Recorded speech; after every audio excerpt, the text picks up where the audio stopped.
2 races to go in the chase, and this championship is very much up for grabs. Martin on the move. Mark Martin getting better and better each and every lap. You can see how hard Jimmy Johnson is driving the car. He's getting aggressive. Jimmy Johnson getting closer and closer to going to Homestead and making NASCAR history. Save me some of that champagne, boys. The chase continues.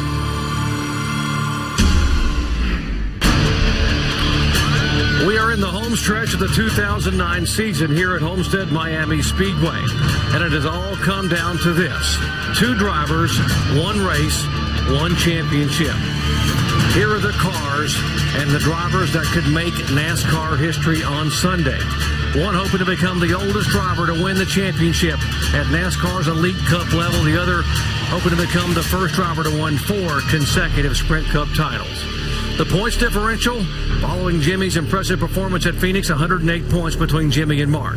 But could there be trouble brewing? Take a look at where they practiced in the session prior to qualifying. Oh my, Jimmy Johnson back in 21st overall. Now, why is that important? Well, folks, think back to what happened 2 weeks ago at Texas Motor Speedway. Troubles for the champion. Lap 3, turn 2, he had qualified poorly, trying to be aggressive on the outside. There's the contact, and suddenly Superman is sideways, careening across the racetrack to slam the concrete. He would go to the garage area and finish 38th, losing 111 points. If he were to lose 111 points here on Sunday, he would not leave here as the champion. For Jimmy Johnson to win his 4th consecutive title on Sunday, he simply needs to finish 25th or better. No matter what anyone else does, he'll become the champ. Let's go down to Vince Welch. Well, Doc, as you said, it is Jimmy Johnson's championship to lose. You noted that 108-point advantage. That is the 2nd largest advantage ever heading to the final chase race. But this has not been one of Jimmy Johnson's better tracks historically. His average finish here is 13.6. And it's also one of a half a dozen tracks in which he has yet to conquer with victory. And if today's practice is any indicator, well, Jimmy and his crew chief, Chad Knaus, have not found the sweet spot with this car yet. Jimmy was 21st on the speed chart. Jamie Little? And the man chasing Jimmy Johnson has been struggling a bit in their first practice today as well. Mark Martin and Jimmy Johnson were talking a lot during first practice, seeing if they were feeling the same sensations. Mark Martin's problem was he was most comfortable running the low line. Well, anybody that's won here knows that that high line is the fastest way around. The plan for qualifying right now for Mark Martin, he's going to go out and on that warm-up lap, he's going to run the high line, see how he feels. At that moment, he will decide whether he'll run the top or the bottom to turn the fastest lap. He was 14th on the board, Doc. He needs to get a little bit better. Thank you very much, Jamie. Indeed, they will. We're going to be watching it all here. Hello, everyone, along with Dale Jarrett and Andy Petrie. I'm Jerry Punch. Glad to have you with us for live coverage of qualifying. Now, Jimmy Johnson has made no bones about it, guys. He said it's 3 days, 3 separate battles. Day 1, it's qualifying. Day 2, it's happy hour. And day 3, championship day, it's the race. Why is it, Jimmy says, they really, really need to qualify up front here today? We just showed it right there 2 weeks ago. He just qualified outside the top 10 and 12th, but yet he got into an accident on the 3rd lap. Now, there are no guarantees wherever you may qualify, but it would make these guys rest a lot easier if they can have a good afternoon here, get themselves in a position to where they kind of control things at the start of this race. Yeah, and it doesn't pay any points for qualifying, but it does pay 5 bonus points for leading the race. And if they can qualify up in the first 4 or 5 spots, they'll have a shot at doing that early. And the other thing is nothing's really going to keep Jimmy from winning this championship other than a catastrophe or a disaster of some kind. And that's the best way to avoid that is to be up front. They want to qualify good today. Now, if Jimmy qualifies where he practiced, say, 21st or so, how much sleep do Chad Knaus and Jimmy Johnson get between now and Sunday? They're not going to sleep at all, are they? No, they're not. But those kind of things, if they qualify in the mid-20s, Chad's going to lay awake at night thinking of every scenario that can get them in trouble, and it's not going to be fun. So they really have a lot of motivation to get that car qualified in the top 10 at least today. Yeah, it's just of utmost importance to get this weekend started off on a good foot to where they're not really scrambling tomorrow. This is the first stage, just like they said. They have to do this. And the thing that's big for these guys is everybody talks about all they have to do is finish 25th. These guys don't know how to finish 25th. They never come to a racetrack saying, hey, we just want to finish in the top 25. They come to win the race, so they're not geared up for that. But today's important to them. It is very important for everyone, but particularly this guy right here in the 48 car. Qualifying is coming up next. That is step one in the weekend of pursuits for Jimmie Johnson if he is to make that championship ride. This ain't no rodeo, no dog and pony show, ain't no roller coaster ride, ain't no highway, sure ain't no river, baby. It's just my soul call, just my championship ride. It's the Hager Trade-In Trade-Up event at JCPenney. Bring in an old pair of pants for charity this Friday or Saturday only to any JCPenney store and get a new pair of Hager dress or casual pants for as low as $19.99. Style, quality, and price matter. JCPenney. Rated everyone.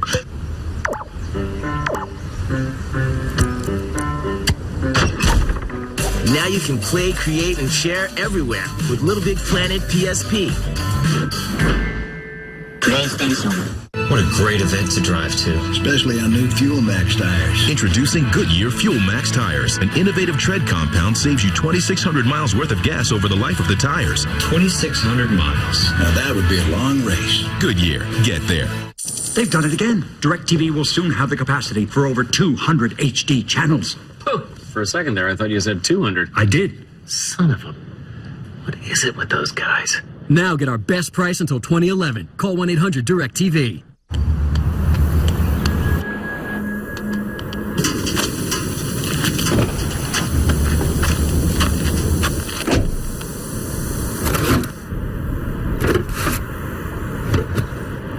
An accident doesn't have to slow you down. From new car replacement and guaranteed repairs to accident forgiveness, we do all we can to help you move on. Liberty Mutual Auto Insurance. Responsibility. What's your policy? History is here like never before in the history of racing. Here we come, fellas. It's time to feel the greatest of greatness, the rarest of the rare, the surest of the sure, and the best of the best.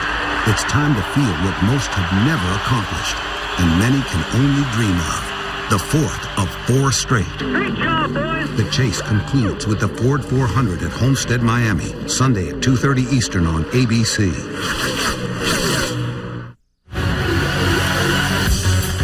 We have a huge weekend of motorsports coverage coming your way from Homestead Miami Speedway. Live coverage of Happy Hour. Final practice tomorrow at 3 o'clock Eastern Time for the NASCAR Sprint Cup Series.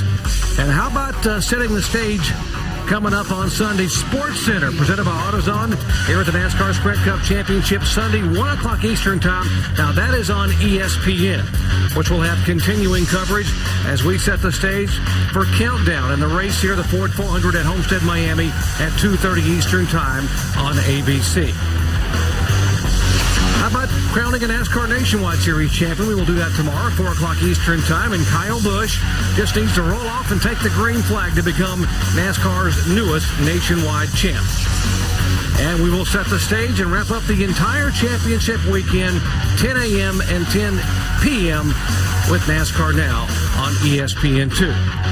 Getting set to qualify. Let's go down and visit with Mark Martin. Here's Jamie. Talk about championships. This man's still in the hunt for that. Talked to Alan Gustafson, your crew chief, just a little while ago, and he talked about how you were so comfortable running that low line. What do you need to do to get comfortable to run up high? I need practice tomorrow. Well, you know, I don't think it'll be any problem. I just realized after practice was over with, I haven't run the COT car here. I didn't race here last year, and the year before in 07 with the old car, I was still able to make the bottom work for me, and I just don't know. About qualifying. I don't know exactly where to run. Didn't really get all that comfortable. Kind of maxed the car out down at the bottom of the racetrack. Wasn't good enough there. Kind of looked around some, and hour and a half of practice tomorrow. We'll get ready for the race, but we'll just give our best give it our best for this lap. Certainly a lot on your plate. All this hype about the championship. It's finally here the last weekend. What is this like for you, Mark, being back in this position? It's a real, it's an honor, and a little bit unexpected, to be real honest with you.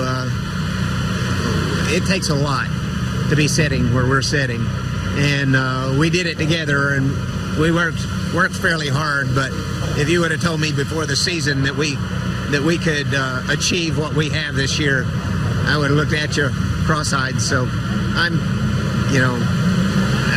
just lucky to be doing this. And you guys have been doing it as an organization, working closely with the 48 team this weekend, and our first car is on the track, Doc. Thank you, Jamie. I think that sums it up. Mark's a little bit overwhelmed by what this team has been able to accomplish here in 2009. Yeah, I saw him earlier today, right before practice started. He was sitting in that car grinning ear to ear. He was just having a great time. And as he said, very appreciative of the opportunity he has here.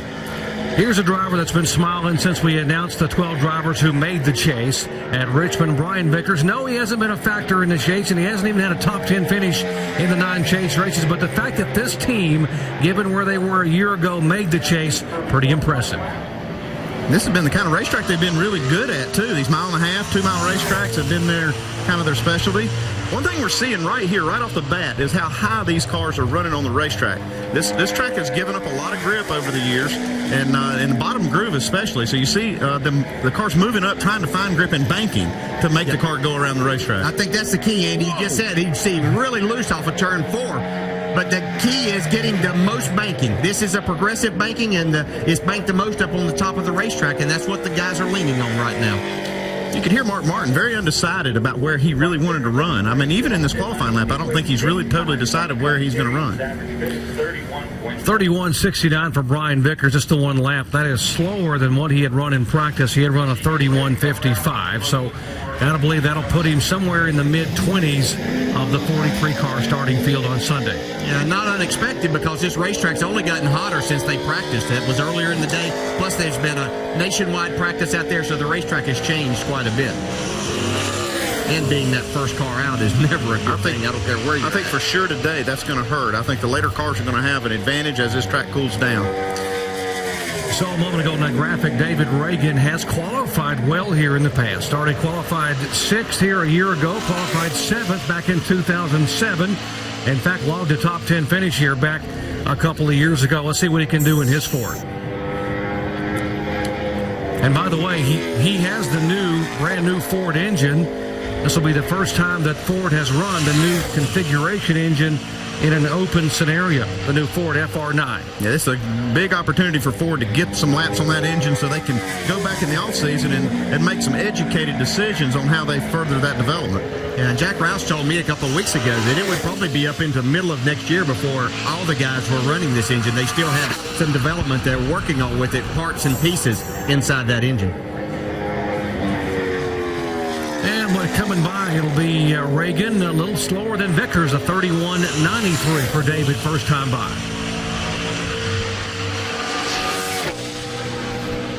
Yeah, these guys struggled in the practice session that we had. They were only 41st on the chart during that. You can see this second lap, the tires are really giving up grip on that second lap. This track really does kind of chew the tires up, even just in just a few laps. Big Jimmy Finnig in the picture, longtime crew chief. Or it is Jimmy may become an R&D crew chief in next year, and they may have someone else move in with David Reagan. 2 cars have gone right now. It's Vickers atop the charts. Ode to the new Subway Chicken Cordon Bleu Melt. The name's French, but the taste is out of this world. With juicy chicken, ham, and bubbly melted cheese, we're all saying au revoir to hunger. Melted goodness made irresistible. New Subway Melts. When your engine's running clean, you feel it. And Pennzoil Platinum Motor Oil cleans out up to 46% of sludge in your first oil change and continues to clean in your next change. Feel our ultimate clean, not just oil, Pennzoil. ESPN, your NBA destination. Tonight, it's an early season test for 2 of the beasts in the East as Superman and the Magic fly into Boston to tangle with KG, Paul Pierce, and the division-leading Celtics. Then, Denver's dynamic duo of Carmelo Anthony and Chauncey Billups heads to LA to battle Baron Davis and the Clippers. NBA Friday night doubleheader, Magic Celtics and Nuggets Clippers. Coverage begins tonight at 7:30 Eastern on ESPN. Mondays. No two are quite the same, yet all seem to have one thing in common. They're depressing, but it's not all totally brutal. Escape from Monday with Monday Night Football on ESPN. The glorious reward to your day. ESPN, serving football fans everywhere. Sponsored locally by Jaguar. Visit your local Jaguar dealer for the new 510 horsepower Jaguar XKR and XFR. You think they'd rather be at home watching TV than winning at River Rock Casino? Probably not. They'd rather have fun at our slots, table games, and poker. Take Highway 101 to the Geyserville exit. River Rock, the Bay Area's casino. Give you a second Snuggie and Book Light free. Just pay processing and handling. Yes, you get it all for only $19.95. Call 1-800-507-8139 or go online at designersnuggie.com.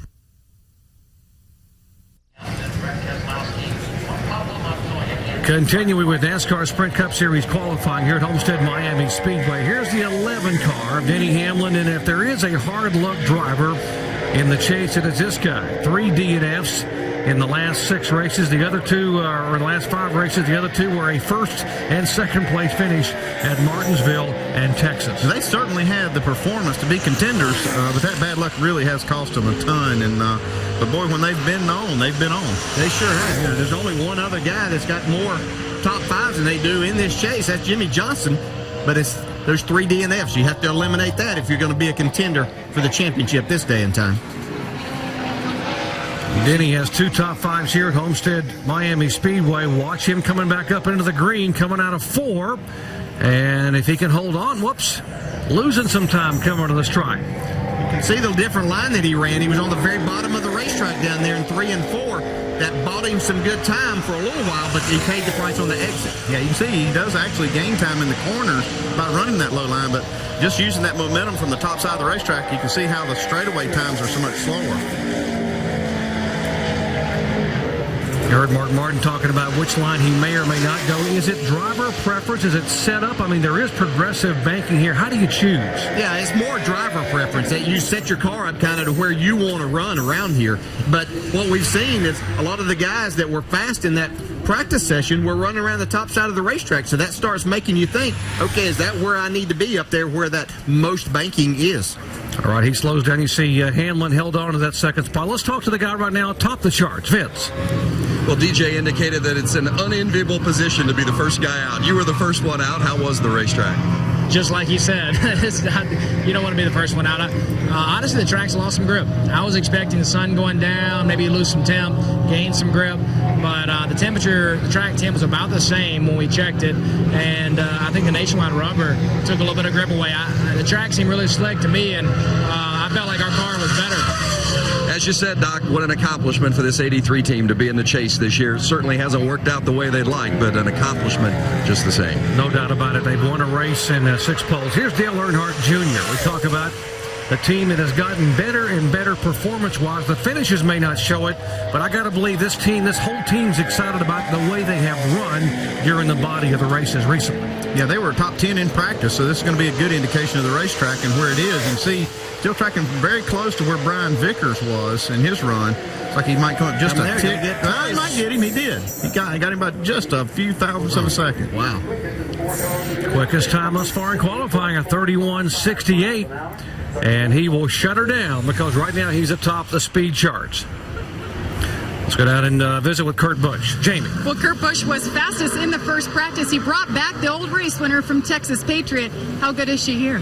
She's feeling pretty good. We got a good lap in practice, and I don't know, I've just been fishing with the guys all week, so maybe we'll go fishing right now and see if we can't get a pole. All right, his last outing with his crew chief, Pat Trice, and they're going to try to make it a good one and come home with the victory. Jamie, he's the only 2-time pole sitter here at Homestead Miami Speedway. There have been 9 different drivers win a pole, and he's the only one that's gotten more than one, and has won one of 2 drivers to win from the pole. Here's his teammate. Whoa now. Brad Keselowski held on to that Dodge somehow. A little out of control coming to the green. Well, coming to the green, you're probably, Andy, as you pointed out, only going to get 1 lap with good tires right here as far as maximum grip. So you want to really get through turns 3 and 4. It looks like Brad was. He gets off the corner good now on the back straightaway. You can see he's tracking under the green. Got to be thinking about that last time through here, though. That's right. And you buzz those tires, you only heat that right rear up. So he made it good through 1 and 2. Looking good here. And Brad making the double duty weekend here, running the Chevy for Junior Motorsports, the final time here on Saturday. And now he knocks his boss in the Nationwide Series off the pole. So he's kicking up some dirt there. That sideways lap was a quick one. I'd say that getting sideways coming to get the green may have done him a little good. He might have eased around there a little bit more and got a fast lap in. Well, he's up on that steering wheel, though. And that's what it's going to take here this afternoon. Whoever gets the pole, we're going to see that happening. They're going to have to really drive these things. Only third time in the Penske Dodge for Brad Keselowski. And right now, guys, he is the quickest of the 5 cars that have gone out. Look at him saw this steering wheel. Oh, it's great when they wear these white gloves and we can watch all the work. Wow, what a save. And that was the fastest lap. He's on the pole so far.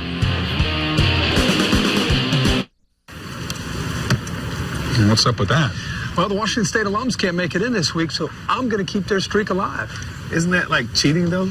Well, Des, this is game day, and there's a Washington State flag. Well, technically, that's a tchotchke. No, Chris, technically, that's a flag. Think you know? Text CGD to 43776. ESPN College Game Day, built by the Home Depot. Saturdays at 10 a.m. Yo, check out this ship in a bottle. When I was a lad, I had these dreams to be a captain of the great ice. Well, there's 40 shots in this bottle. Calling all captains. Drink responsibly. Will you find your dad's smile in aisle 14? Long-awaited journey in aisle 10. Yeah, because when you save money on the little things, it adds up to life's more amazing things. Walmart saves the average family $3,100 a year, no matter where you shop. What will you do with your savings? Save money, live better. Walmart. It's the Hager Trade-In Trade-Up event at JCPenney. Bring in an old pair of pants for charity this Friday or Saturday only to any JCPenney store and get a new pair of Hager dress or casual pants for as low as $19.99. Style, quality, and price matter. JCPenney. Before his country could believe in him, you elected me your leader. Let me lead you now. He would need a nation. We must inspire ourselves to greatness. To believe in each other. We need your help. Mandela wants us to win the World Cup. From director Clint Eastwood. This rugby is just a political calculation. It is a human calculation. Morgan Freeman, Matt Damon. Listen to your country. Who is with me? Invictus, rated PG-13, December 11th. Qualifying continuing, and here's Juan Pablo Montoya on the track at Homestead. Now, what a surprise. Montoya has already made it exciting today. In practice, guys, he had a little bit of an issue. Yeah, he had almost the same thing we saw earlier with Keselowski, except he just took it a little bit farther. Yeah, he spun out coming out of turn 4 earlier today. Didn't hit anything. That's hard to do in itself. And then came back out a lap later and turned the second fastest lap of the day. Yeah, the very next lap. That's a pretty good recovery after you spin the car on a 1.5-mile racetrack and go back out there and do that. Pretty impressive. Yeah, that was always good for me for a couple of tenths the wrong way whenever I spun out and had to come back and try to go fast. He's getting close here. You got it. How about that for Juan Pablo Montoya, who lives here in Miami? 31.599. And is he going to run a second lap?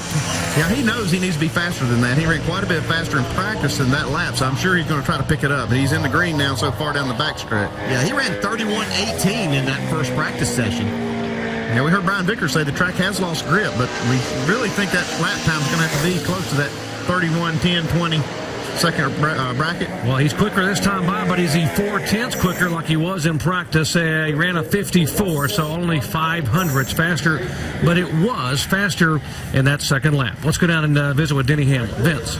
Well, Denny celebrated his 29th birthday on Wednesday, but didn't look very happy getting out of the car, shaking your head. Tell us about that run. Well, I had my hands full for sure with our FedEx Camry. It was today we really haven't had a whole lot of speed in our race car, even when the balance was fairly close. So we've had a lot of days like that, and come Sunday, well, I'm sure we're going to be towards the front where we should be. Trying to figure it out. Denny Hamlin while Mark Martin is out on the track. Doc. Well, you look, these guys hanging on out there. So 6 cars have gone out. Now we're going to see what Mark Martin can do. He talked about not really knowing which line he was going to run. We told you in practice, Martin was 14th on the speed charts. He ran a 31.46 in practice. Yeah, Mark's generally kind of that bottom feeder, but he's up taking the middle road here. Yeah. Not the bottom or not the top. He can't quite make his mind up, but he's going to just split the middle here. No one has won more poles this year than Mark Martin, a 7-time pole sitter. The last time he won a pole, the 1.5-mile racetrack at Kansas.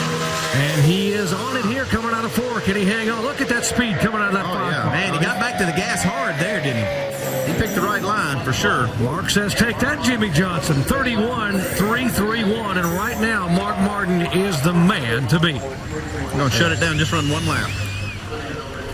Pretty good no matter what, right? Yeah, buddy, that's first. 33, that's first. 56 over 42. Nice job. So in order for Mark Martin to win the championship here on Sunday, here's what he has to do. If he would win the race, earning maximum points, meaning leading the most laps, and Johnson finishes 26th or worse, Martin would be the champion.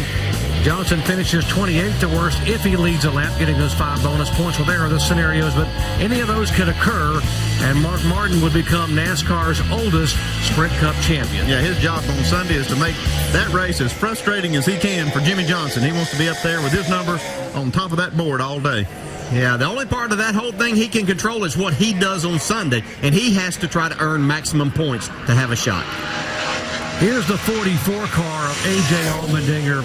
And, folks, this is a little bit of history in and of itself for NASCAR. This is the Ford. By the way, A.J. Allmendinger was the highest finishing Dodge twice this year. And last week at Phoenix, he was the highest finishing Ford. How about that for 2 different makes of cars in a single year? Yeah, he's done a great job the last few weeks. Texas and Phoenix, he had nice runs in this Ford. So he's got a pretty good lap going right here, too. Well, he had a really good lap going there till he came off turn 4. Still a good effort, a 31.44. Allmendinger finished 11th here in his debut at Homestead, Miami last year. Right now, he is second quickest of those that have gone. History is here like never before. It's time to feel the rarest of the rare, the surest of the sure, and the best of the best. Feel the 4th of 4 straight, the Ford 400 at Homestead, Miami, Sunday at 2:30 Eastern on ABC. What a great event to drive to. Especially on new Fuel Max tires. Introducing Goodyear Fuel Max tires. An innovative tread compound saves you 2,600 miles worth of gas over the life of the tires. 2,600 miles. Now that would be a long race. Goodyear, get there. From the track to the woods to podiums everywhere. The Yamaha YFZ 450R for the track and new YFZ 450X for the woods. They're the ultimate win-win. Rated everyone.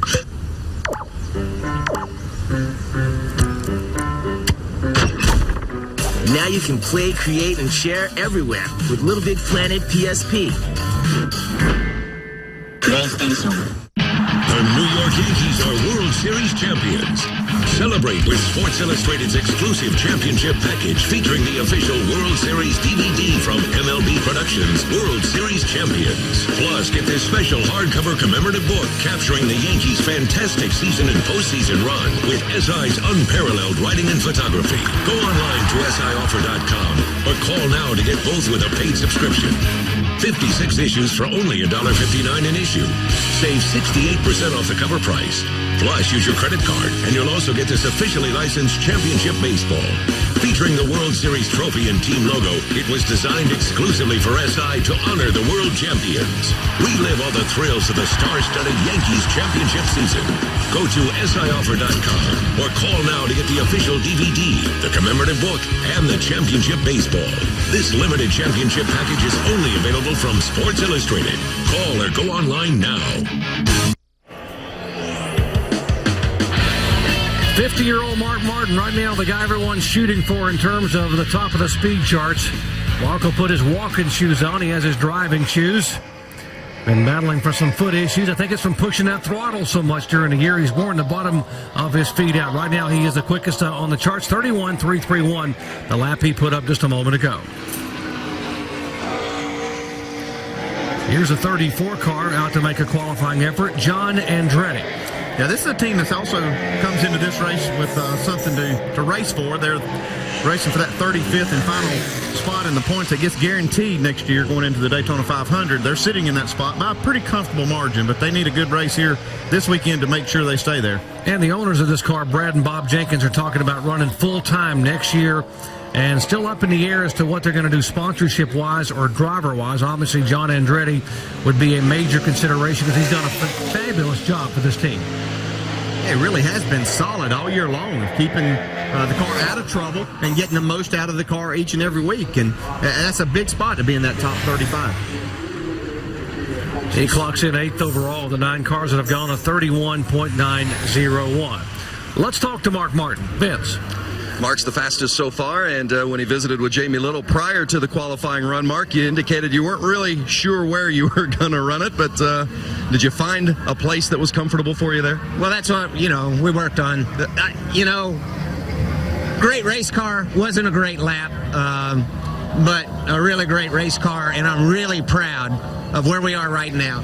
The clouds are coming in. The track's going to be very sensitive to probably advantage on a later draw and all the other things. But, we stuck with what we knew, and we're going to get a good starting spot. It's not going to be anywhere near the pole, but it's going to be better than I thought it was going to be. We've already beat some good cars. Mark Martin always seems to get the best out of it, as you see. Kurt Busch on the track had the fastest time in practice earlier today, Doc. He did, Vince. He ran a 31.13, and you heard Jamie talking about this is Patriot, the car that Kurt Busch used in its debut at Texas to win the race. And like his mentor, Rusty Wallace, who drove that Blue Deuce, when he wins a race, he names the car, and because it had a Operation Home Front paint scheme, he named it Patriot. He'll come up a little short on Mark Martin's lap. Yeah, and I think that right there, our graphic shows just how good an effort Mark made when he got back to the throttle and came off of turn 4. That's where Kurt had him until that point. I'm so impressed with this team and what they've been able to do in this kind of a lame duck situation with the crew chief. You see there Pat Tryson moving on after this year, and they've done such a good job. And I think it's a real tribute to Pat and Kurt to be able to work together for these final 10 races the way they have. Yeah, they could have just folded their tents and gone in opposite directions. In fact, Pat could have left when they wouldn't let him go to the shop but one day during the week, and Kurt could have said, hey, my crew chief's leaving, I'm done. But they didn't do either one of those. They came back and were very competitive throughout the chase. 10 cars have gone thus far, and right now it is Mark Martin atop the provisional pole right now with a 31.331. And how about the guy who won this race a year ago, Carl Edwards? Jamie. Well, you can look here. He's not competitive at all. He's borrowing our little fan view here, looking at the times, watching the lines. Carl, 7th in practice. What kind of idea did you get? As good as last year, perhaps? I don't know. We didn't run any race trim, but this Adlike Fusion seemed pretty good in the qualifying trim. I think we finished 7th or something. I just can't decide where I'm going to run. I don't know whether to run the top or the bottom. Pick like Mark and just go in the middle. Right. Just sit on the fence there. I don't know where to run. Our nationwide car was really fast, and I'm trying to get those habits, out of me. I only ran 8 or 10 laps over there. Just try to go down, into the corner and lay down a good lap. They say the sun's pretty bad down there, but this should be an all right lap. It's a long race, and the coolest thing about this track is you can run right up by the fence or down the apron. It's a lot of room to race, so wherever we end up, it'll be good. Thanks, Carl. And David Rudiman on track. Good times, huh, guys? Yeah, Jamie, he was the pole sitter for this race last year when he got his first ever Cup pole. He had a good lap going until between turns 3 and 4. Yeah, he lost a lot of time to Mark Martin off the turn, basically through turn 4 and off the corner. Yeah, if Carl's got that little piece that he had there, he might want to rewind it and see what Mark did from the center turn 3 to off of turn 4. How good was that lap by Mark Martin right now atop the speed chart? It's the Hager Trade-In Trade-Up event at JCPenney. Bring in an old pair of pants for charity this Friday or Saturday only to any JCPenney store and get a new pair of Hager dress or casual pants for as low as $19.99. Style, quality, and price matter. JCPenney. Inventors, InventHelp can help you try to patent your idea and submit it to companies. Call 1-800-236-7211 for free information. That's 1-800-236-7211. ESPN, your NBA destination. Tonight, it's an early season test for two of the beasts in the East as Superman and the Magic fly into Boston to tangle with KG, Paul Pierce, and the division-leading Celtics. Then, Denver's dynamic duo of Carmelo Anthony and Chauncey Billups heads to LA to battle Baron Davis and the Clippers. NBA Friday night doubleheader, Magic Celtics and Nuggets Clippers. Coverage begins tonight at 7:30 Eastern on ESPN. You know how your engine feels. And when it's running clean, you feel it. Which is why Pennzoil Motor Oil doesn't just help prevent sludge. Pennzoil actively cleans out sludge up to 15% the first time you use it. So make your next oil change a Pennzoil change and feel the clean. Not just oil, Pennzoil. 5 quart bottles of Pennzoil, $11.50. Pennzoil High Mileage Vehicle, $12.50. Now at Walmart. Get the most college hoops in the nation on ESPN Full Court. The best teams and key matchups from college basketball's top conferences with up to 30 games every week from outside your local area. ESPN Full Court, the most college basketball anywhere. Contact your pay-per-view provider now to order the early bird package for only $104. Order by November 26th for special early bird savings. ESPN Full Court from Comcast Digital Cable. Order now at 1-800-COMCAST. Beautiful shot of Homestead Miami Speedway here, mile-and-a-half racetrack. We're about 30 miles southeast. I make that southwest of Miami. If it's southeast, we'd be in the ocean, but it is southwest of Miami. And here's the 18 car, the driver who, after 4 o'clock tomorrow, you'll be able to call champ because Kyle Busch will be crowned the NASCAR Nationwide Series champion. Let's see what he can do here in the Cup car. Pretty good lap going so far for him. He struggled a little bit in practice getting some speed. See a little wiggle right there. That's going to show up big time versus Mark Martin's lap that he made off of that corner. And right now he's about mid-pack. Of the 12 that have gone, he is 7th, running a 31.644. Now, this team made a crew chief change just a few races ago. Dave Rogers, the new crew chief. I talked to Steve Addington, the crew chief that was on this car, and he told me that he won't be with this team next year at all, that he's going to move on and do something else. He had an opportunity to maybe stay there at Joe Gibbs Racing, but told me today that he will be moving on next year. Last time Kyle Busch ran a mile-and-a-half racetrack at Texas, he dominated, leading 232 laps, and just can't quite pick it up. That first lap will hold right now. He's 7th overall. Vince. Brad Keselowski in the 12 car again this weekend for Roger Penske, and as he looks ahead to a full season in that ride next year. Just your second time here at Homestead in a Cup car, and looked like you maybe had your hands full in turn 4. What's been the big change that you've noticed in the year that's passed when you ran this for the first time a season ago? I think you just get more comfortable with the cars and trying to understand what it takes to be fast. I thought the last 2 races I ran in the Penske car were my first 2 races at Texas and Phoenix. I thought I ran a great qualifying lap, came in, it was slow, but the car drive great, or drove really, really good. And this week it drove terrible and it was fast. So, just trying to figure out what feel is fast and trying to build that up. And I think I might have learned a little bit of something here today that hopefully we can apply to next year. Brad Keselowski. Doc? Thank you, Vince. Certainly a lot of promise for this young driver going full-time in Cup next year with Roger Penske. How about Matt Kenseth? When the season began here in Florida, he won the season-opening Daytona 500 from the back of the pack. He won this race at Homestead 2 years ago. Part of the Roush Fenway contingent that now have won 5 in a row at Homestead Miami Speedway. Let's see what he can do in qualifying. He couldn't have run much higher off turn 4, I don't think. I was going to say, that's about as long a lap as you could possibly make around here, especially off of 4. We'll put him 10th quickest with that first lap. Now, I know we're watching Matt here, but go back to something Brad Keselowski said there about his car didn't feel good, but it went fast. Whenever it felt good, it didn't go fast. I was talking to Jeff Burton after the Phoenix race last week. I said, man, we showed you just wheeling that thing, just driving it. He said, I found out that's what you have to do with these cars. You get them you try to make them feel good, you don't go fast. He said, so I've just come to the conclusion I'm going to have to do that and drive it. Well, Matt Kenseth's lap will not be quicker. He will now clock in 10th of the 13 cars that have gone thus far. We invite you to join us Sunday afternoon. Big day here at Homestead Miami Speedway. We're going to crown a NASCAR Sprint Cup champion in the Ford 400 starting Sunday, 2:30 Eastern Time on ABC with NASCAR Countdown. Remember, our Sports Center presented by AutoZone coverage coming up at 1 o'clock Eastern on Sunday over on ESPN. Coverage from high atop Homestead Miami Speedway, courtesy of our good friends at Goodyear. New Fuel Max tires help you get there on less gas. Calculate your savings at GoodyearTires.com. Sun shining, beautiful palm tree swing. You can't ask for a better setting here to finish up the NASCAR season. Here's the 20 car, rookie driver Joey Logano going out to qualify. And got to believe that when this race is over on Sunday, Joey Logano will be named the youngest rookie of the year in NASCAR history. He'll be 19 years, 5 months, and 29 days of age on Sunday, eclipsing the mark that Kyle Busch had set at 20 years, 6 months, and 13 days as a rookie of the year back in 2005. And that right there, this is making Mark Martin's lap look really good, because this is a car that was in the top 5 in practice with a very fast lap time, but not able to lay it down here in qualifying.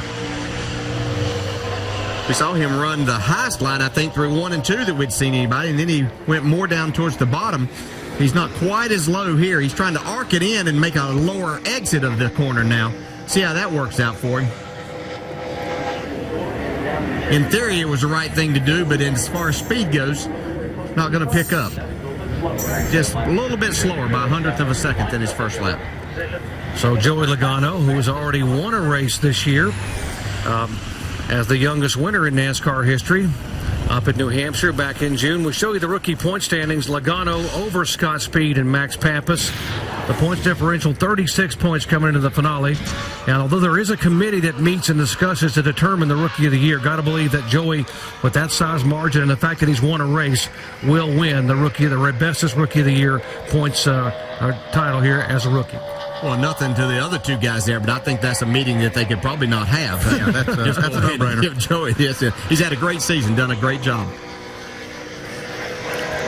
Here's the 24 car. We're talking about having a good year. He snapped that 47-race winless streak at Texas. Came back in the second Texas race, won his first pole of the year. And Jeff Gordon, although he will not win the championship, would love to be able to go to victory lane for the second time this year here at Homestead on Sunday. Now, Gordon got through that corner real good. It looked very similar to Mark Martin's line through there.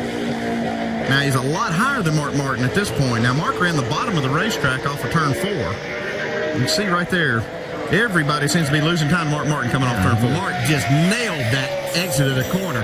When he got back in the gas, middle of turn 3, he was on it and didn't ever have to lift. You see the difference that it's making. Good lap for Jeff. Yeah, Jeff, 4th overall. What did Mark Martin say? I never really qualified a COT here, but one more practice and I'll be pretty good.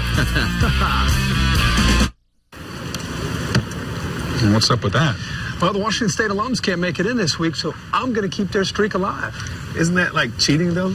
Well, Des, this is game day, and there's a Washington State flag. Well, technically, that's a tchotchke. Now, Chris, technically, that's a flag. Think you know? Text CGD to 43776. ESPN College Game Day, built by the Home Depot. Saturdays at 10 a.m. Navigation system activated. Oh, look. He went to Jared. Excuse me? What's in the bag, Dave? A diamond necklace? May I see it? Can I just get directions, please? I'm sorry, Dave. I'm afraid I can't do that.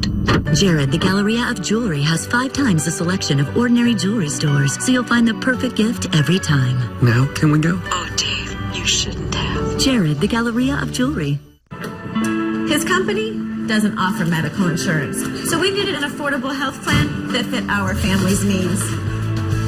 When I started my own business, I didn't think I could afford health insurance. I just wanted to be able to see my personal doctor once a year. When I retired, we were years away from Medicare. But we still needed protection. What if something serious happened? So a friend recommended Assurant Health. We were able to protect our entire family. They even have a dental plan. I saved hundreds of dollars by only paying for benefits I want. I even got a 15% discount just for being healthy.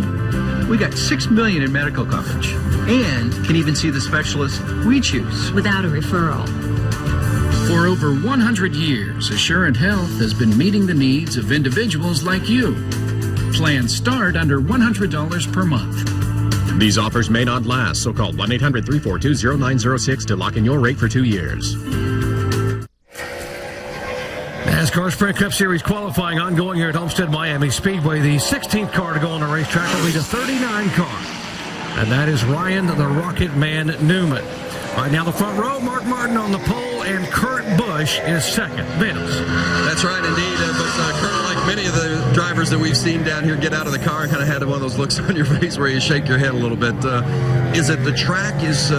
What seems to be the challenge at this time of the day right now with these guys? I've been on top of the chart a few times now. I know this is at least number 2. It might be the 3rd time where I was the fastest in practice, and then I go out there and I lose 3/10, and I end up way in the back. So I don't know. It's something about Homestead. I was very nervous before this lap.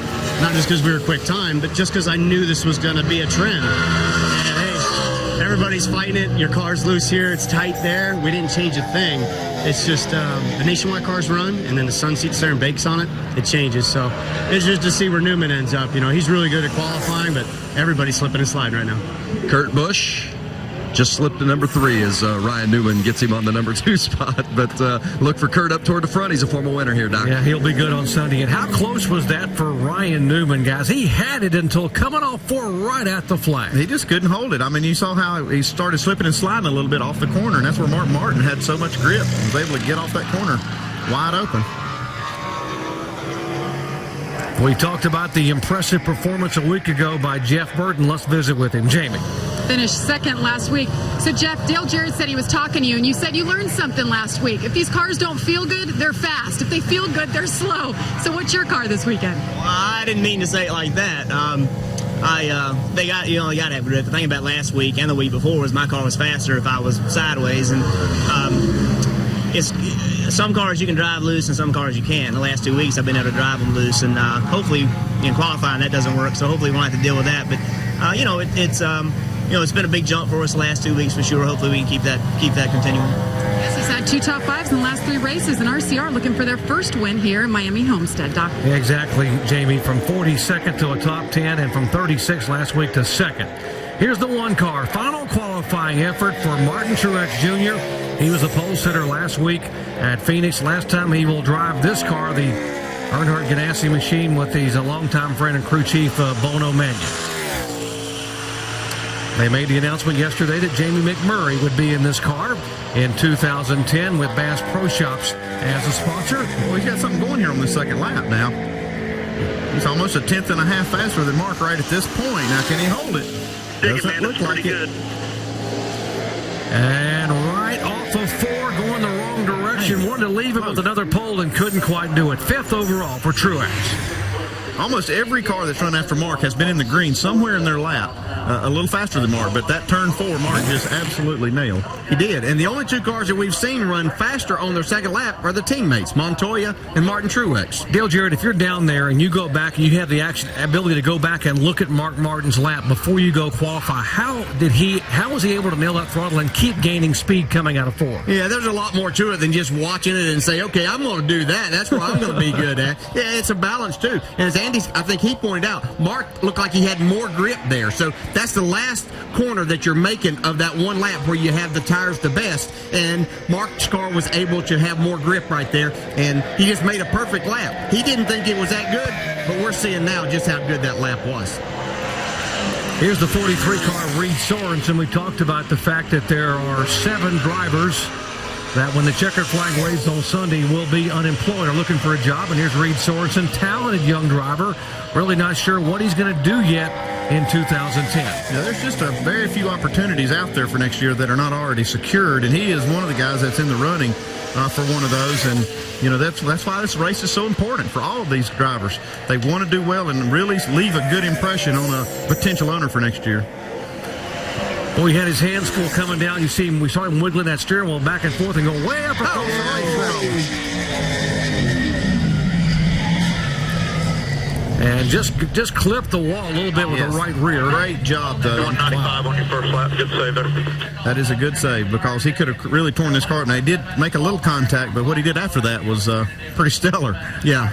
And I'll go back to something I said a minute ago and that Jeff Burton followed up on about these cars. Every car is always a challenge and a fine balance, whether it's of getting the speed out of it and how it's going to drive. As a driver, as you can see, this car is not very comfortable right here. Reed's trying to get the most out of it, but he just gets away from him. You always said, Andy, too, if you're up close to that wall, you won't hit it as hard, right? That's right. He just barely gets a piece of it and does a really good job to save it from there. Yeah, and so I wasn't saying that the car was bad or anything. It's just, it's a different challenge for these guys to find what is that balance between going fast and the comfort level that you can get in the car. And a lot of these guys have found, we see Jimmy Johnson drive his car literally sideways at a lot of places, and so it makes it difficult. But finding that edge and what's going to make your car go better is what you have to look for. This is what happens when you go over the edge. How appropriate it was always Richard Petty, who drove the 43, said the closer to the wall you are, the easier you tap it. When your engine's running clean, you feel it. And Pennzoil Platinum Motor Oil cleans out up to 46% of sludge in your first oil change and continues to clean in your next change. Feel our ultimate clean, not just oil, Pennzoil. It's the Hager Trade-In Trade-Up event at JCPenney. Bring in an old pair of pants for charity this Friday or Saturday only to any JCPenney store and get a new pair of Hager dress or casual pants for as low as $19.99. Style, quality, and price matter. JC in the top 10 in 6th position. What about a 3-time Homestead winner? Jamie. Well, Greg Biffle came here with a plan to run the high side. Now you're watching what these guys are doing. What are you thinking? Well, it looks like, maybe down the racetrack, more to the middle or 3/4 of the way up. Seems like it's a little bit faster. I definitely don't want to be up where the 43 was. It didn't look very fast, but I don't know. I'm second guessing myself now, so we'll just wait and see what comes natural when I get out there. We'll roll the dice. He's pretty good here, as you said, Doc. Boy, Greg Biffle has been better than pretty good here, Jamie. 3 wins in a row, and all 3 from different starts. He won it once from 22nd starting spot, so his kind of racetrack. I still think it's kind of interesting that all these drivers, not hardly any of them are committed to one line or the other. They're just going to play it by ear when they get out there. Again, the time to shoot at here, as Tony Stewart's on the racetrack, is Mark Martin, who went out early at 31.331. And Mark said it's not going to be good enough for the pole. It'll be okay, but as the clouds come across, but right now it is holding up pretty well. Maybe it is until this 14 car finishes. See what he can do. Good. Yeah, he was good in practice. He looks pretty good. That's one of the better cars off the corner there. It'll be close. Coming back. I think it's going to be okay. Yeah, I'd say so, Tony. Second, just a couple of hundredths off of Martin Martin. Wow. Good lap for Tony Stewart, 31.351. And the driver who won here, he won twice here, 99 and 2000. One here as a rookie, the first time he came to this racetrack now, may start on the front row. Now, Mark Martin commented that he didn't think his lap would hold up because the clouds are going to come over and the track is going to cool. Is it indeed cooling? It looks like it may be. We'll see if Mark Martin can hang on when we come back. Rated everyone.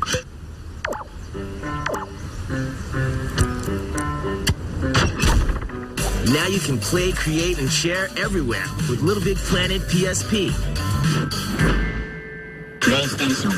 What a great event to drive to. Especially on new Fuel Max tires. Introducing Goodyear Fuel Max tires. An innovative tread compound saves you 2,600 miles worth of gas over the life of the tires. 2,600 miles. Now that would be a long race. Goodyear. Get there. He's bowling better than I've ever seen him bowl before. He's gotten to the stage now where people expect him to bowl a big game every time. It's the anxiety for me of not having won a title. And that pressure just builds up on me. I just have to win. And he hasn't had much success on TV yet, and I say yet because it's only a matter of time. When he gets it going, it's going to be a little bit scary. I'm ready to win. I'm ready to take down this tournament. Watch the Lumber Liquidators PBA Tour Sunday at 2:30 p.m. on ESPN. Think about it. If you're buried up to your neck in debt, it can feel like creditors are trying to whack you on the head. Ouch. Whether you're in a financial hole or just want to get a loan, a better interest rate, or a new job, you're at the mercy of your credit scores. Look, you can't fix errors on your credit report if you haven't seen it. That's why I went to score.com and found out my score for free. I'm practically giddy with excitement. Freescore.com gives me unlimited access to the 3 major credit reports and scores. Freescore.com even sends me an alert when there's any change to my credit report. Remember, knowing your credit score could be the difference between being down there and being up here. Get your credit score today at freescore.com. Life costs more without free score. Freescore.com. 22nd car to go out of 48 that we have to make an attempt to qualify here at Homestead Miami Speedway. This is a 27-year-old rookie driver, Eric Darnell, making only his 7th start in a NASCAR Sprint Cup car. Eric had primarily run in the NASCAR Camping World Truck Series, Rookie of the Year there in 06. So didn't have a lot of experience in the Cup car and was given this opportunity when Bobby Labonte's sponsorship went away and Bobby went to move to the 71 car. Pretty good, Leslie, crew chief. So 14th quickest on that first lap at 31.66.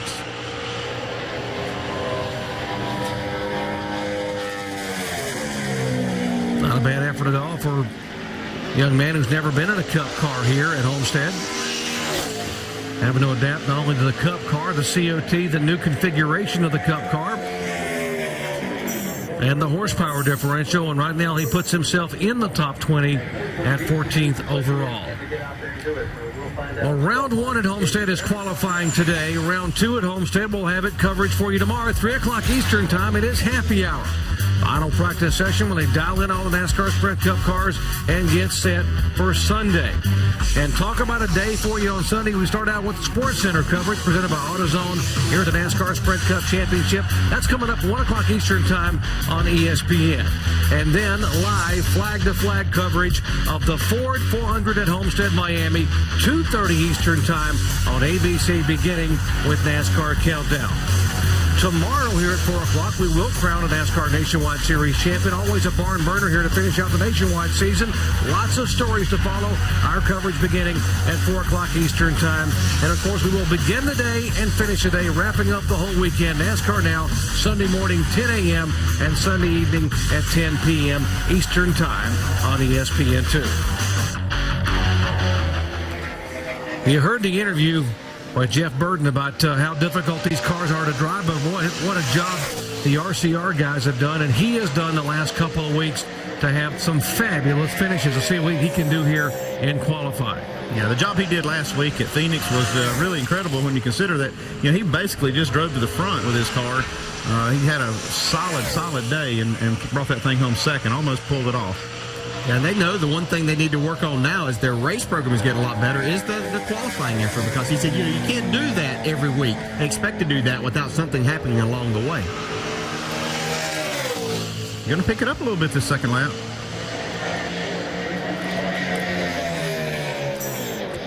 Yeah, Jeff showed you the last few weeks that he doesn't have to qualify that well, because when the race starts, he can get the job done. A little bit deceptive because he had to go to a backup car at Texas when he started 42nd in a car with only a few laps on it. Still got a top 10 finish.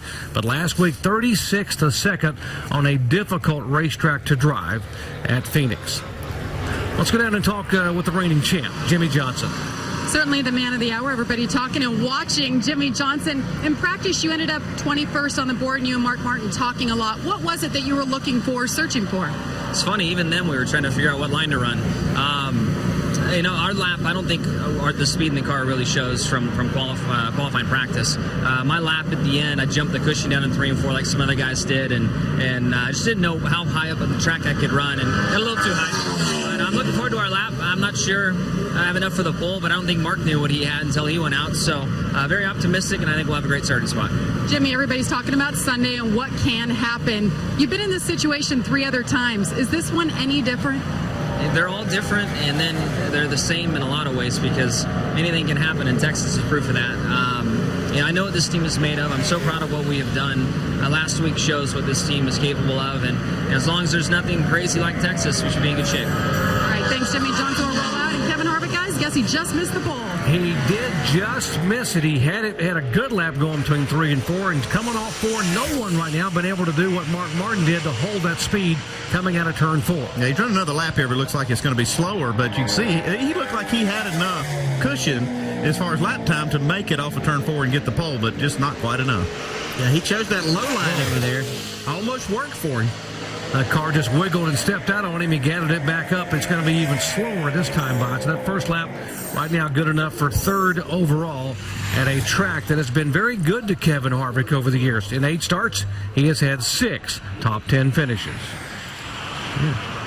If you tuned in and heard Jimmy Johnson talking about the cushion, no, we're not on dirt.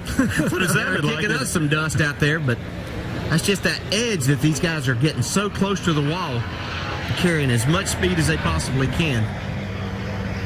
You just get above that little bit where you have grip versus the dirt that's right up against the wall. I think the track is really shaping up to race well on Sunday. Oh, man, this is going to be fantastic. You can see we're going to have at least 4 lanes that you can race in.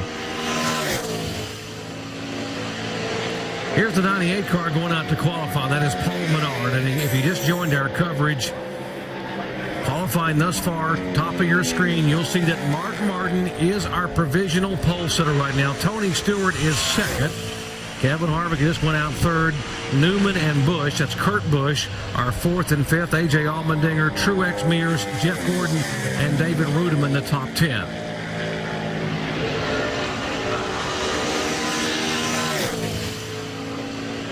We talk about the importance of this final race of the year for teams wanting to get some momentum and look ahead to 2010. Such is the case for Paul Menard.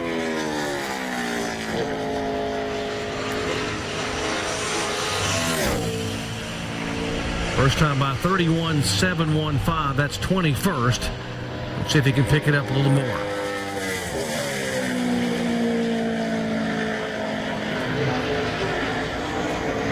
It was looking a little better there. It looked like he might have been trying something a little different on this second lap, but that's going to end up about the same place. A couple hundred slower. Well, you know, we talk about Mark Martin and Tony Stewart. They're 0.02 of a second exactly different in these guys' qualifying effort. 2 totally different lines. You see Mark Martin on the bottom of the racetrack, Tony Stewart up on the top of the racetrack, and they're virtually identical times. Look, there's the difference in 2/100ths of a second. Wow, that is impressive, guys. That is awfully good. Let's go down and visit with Tony. Vince. Well, Tony, we were just looking with the replays of your run compared to Mark's run. Mark was down around the bottom of the track. You were around the top of the track. How do you make the decision on where you want to run here at Homestead? It's just personal preference right now. It's what feels to you. It feels good to you as a driver, and where your car feels good too. So I felt better on the top, and I know Mark's been committed to the bottom all day. So that's the good thing about this track, though. It's normally no matter where we go, there's one distinct groove, good spot on the racetrack to be for qualifying, and that's what's cool about being here at Homestead is that we got 2 polar opposite grooves to run today. The guys upstairs had noted that you've won here twice. It's been several years, 99 and 2000, a long time ago. How has this racetrack and its surface changed since then? It gained a lot of banking. It was really flat when I won here, but the first year I came here, it was still a rectangle-shaped track like Indianapolis, and then they made it an oval, and then now it's got banking. But we were leading this thing last year and lost it on a fuel mileage deal. But this is a place I look forward to, and I want to say hi to my good friend Jim Hunter, who's been not feeling so good here lately. So just want to say hi to him and thank Office Depot and Old Spice. Doc. Yeah, the 7 car, that's Matt Crafton, who was out to practice and qualify the car that Robbie Gordon will race on Sunday. Robbie's off running the Baja 1000. Matt is 2nd in the Truck Series points. Had an issue out of the back of the car in qualifying. I don't know if he lost an oil line, water line, or the engine blew up, but a lot of fluid coming out of this race car right here. We have to have a lot of cleanup. Yeah, and lucky he didn't crash that car right there. Nice job by Matt Crafton. Yeah, Matt's never been in a Cup car. He's run primarily in a Truck Series, doing a good job filling in here for Robbie Gordon. History is here like never before. It's time to feel the rarest of the rare, the surest of the sure, and the best of the best. Feel the fourth of 4 straight, the Ford 400 at Homestead, Miami, Sunday at 2:30 Eastern on ABC. It's the Hager Trade-In Trade-Up event at JCPenney. Bring in an old pair of pants for charity this Friday or Saturday only to any JCPenney store and get a new pair of Hager dress or casual pants for as low as $19.99. Style, quality, and price matter. JCPenney. Gentlemen, this is vodka. Some men refuse to drink whatever the world just happens to pour in their glass. Inspired by 300 years of tradition. Kettle One. Please drink responsibly. You cut, rip, and tear, but your brownies never turn out square. Need a hand? Now there's Perfect Brownie Pan, the new non-stick way to bake, slice, and serve perfect brownies. Just pour in your batter, insert the divider, and bake. Yum! 18 chocolatey brownies sliced all at once. And look, the bottom and sides separate, so anytime it goes on this rack, Perfect Brownie becomes the sweetest party serving tray. This patent-pending design bakes each brownie separately, so they're moist inside and chewy outside. Holidays, anniversaries, or barbecues. Just bake, slice, and serve. Plus, it's dishwasher safe. Perfect Brownie Pan comes with the gooey and chewy recipe guide for only $19.95. You'll also receive these decorative stencils to make festive treats free. You get the complete Perfect Brownie Pan, 10 stencils, and recipe guide for only $19.95. To order Perfect Brownie Pan for $19.95 plus additional processing and handling, call 1-800-306-8534. That's 1-800-306-8534. Don't wait. Call now. You're stuck on a treadmill. You're making minimum payments on your credit cards, and you just don't get anywhere. Call Consolidated Credit. They'll get the credit card companies to reduce or eliminate your interest. Get off the treadmill. Get on with your life. Call toll-free 1-800-440-5217. Consolidated Credit. When credit card debt is the problem, they're the solution. Well, the man has been Mr. Homestead Miami Speedway, Greg Biffle, going out to attempt to qualify. Why do we say he's been so good here over the years? Because he has, folks. 3 years in a row, Greg Biffle won it. This might have been the closest anyone could come back in 2005. Mark Martin trying to get there, but it's Biffle by a nose at the start-finish line. The second of 3 wins that Greg Biffle has had here. He won in 2006 after starting way back in 22nd position. There are the 7 different winners, and by the way, all 7 of those former winners are here to race on Sunday. The fluid coming out of the 7 car has been checked out by NASCAR. It was indeed just water from the water line, so now the track has been checked and cleared, and we'll see what Greg Biffle can do with his Ford. Well, he had a tenth to spare getting into turn 3. Not going to be enough, though. Yeah, you're going to need more than that if you're going to beat Mark Martin off of turn 4. And he clocks in 5th right now on that first lap. That's still a great lap. I don't care if it was just water that was put down on the track. That works with your mind as a driver as you get ready to go out and try to bust off a lap to get the pole. Jack Roush watching there. This is the Ford 400, by the way, on Sunday. It could be called the Jack Roush Invitational because they've won it 5 years in a row, his drivers. And he's seeing his chances for the pole kind of wither away here. He's got one more shot with Jamie McMurray. And he comes down and just can't quite get better. So right now, Biffle clocks in 5th overall. The guy who's 3rd right now in the speed, we call him Happy Harvey. Vince, is he happy right now? He is pretty happy, and he always seems to run well here at Homestead Miami Speedway. What is it about this racetrack and Kevin Harvick that jive? Yeah, for whatever reason, for RCR and RCL Pennzoil Chevrolet, I mean, it's been a good racetrack for us, and for whatever reason, it just fits everything that we do. So it's a lot of fun because you can race from the bottom to the top, and our cars had good speed this weekend, and everything's gone well. So just want to tell everybody we got 811 on the deck lid on this car this week. If you're going to dig something up, call 811 first.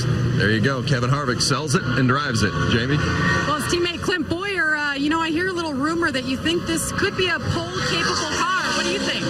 Well, I hope it's not a rumor anymore. I want to make it a reality. These guys have worked so hard all year long. I haven't been able to get them one. We're getting closer and closer here in the last month or so. So, hopefully the Cheerios Hamburger help with Chevrolet. I think a car is capable of getting the job done. I just got to hit my marks and, hopefully made the right adjustments to be there. Well, he was 3rd in practice, Doc, and he doesn't have a pole yet this year. Yeah, he's yet to go. So is the 48 of Jimmy Johnson. Let's see what a former pole sitter Casey Kane can do here. He won the pole in a Dodge back in 2006. And that won't get it done. A 31.585 puts Casey Kane right now 14th of the cars that have qualified, of the 28 cars that have gone out to qualify. We will make history on Sunday afternoon here, the season finale, 36th and final race for the NASCAR Sprint Cup cars. It is the Ford 400 at Homestead, Miami, beginning at 2:30 Eastern Time on ABC. Will Jimmy Johnson become the first driver to win 4 consecutive titles, or will NASCAR crown a 50-year-old champion by the name of Mark Martin? Aerial coverage from high above Homestead Miami Speedway, beautiful South Florida, where it is a sunny afternoon, courtesy of our good friends at Goodyear. New Fuel Max tires help you get there on less gas. Calculate your savings at GoodyearTires.com.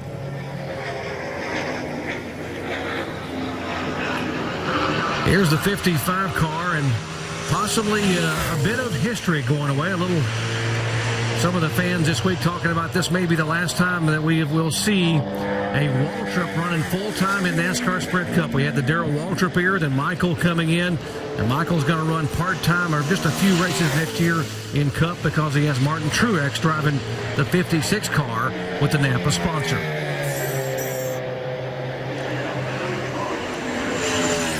Yeah, Michael's had an excellent career as a driver. Been very entertaining on and off the racetrack. Yeah, we still get that. Yeah. But, he's settling in as an owner now, and he's built a very reputable organization there. Cars that are now winning and capable of winning on a weekly basis. So if this is his last time, especially here, this track, then, Michael, we thank you for all that you've done for the sport, buddy. Have a 00 of David Rudiman, Martin Truex next year, and he built this team from scratch, basically from ground up, and had to do it with a new manufacturer in Toyota. And now we'll probably, although he may run on a regular basis, we are told, in the NASCAR Nationwide Series in 2010. Currently 26th overall of the 29 cars that have taken time. Mark Martin right now top of speed charts, a 31.33. Tony Stewart beside him in qualifying. Harvick, Newman, and Biffle, the top 5.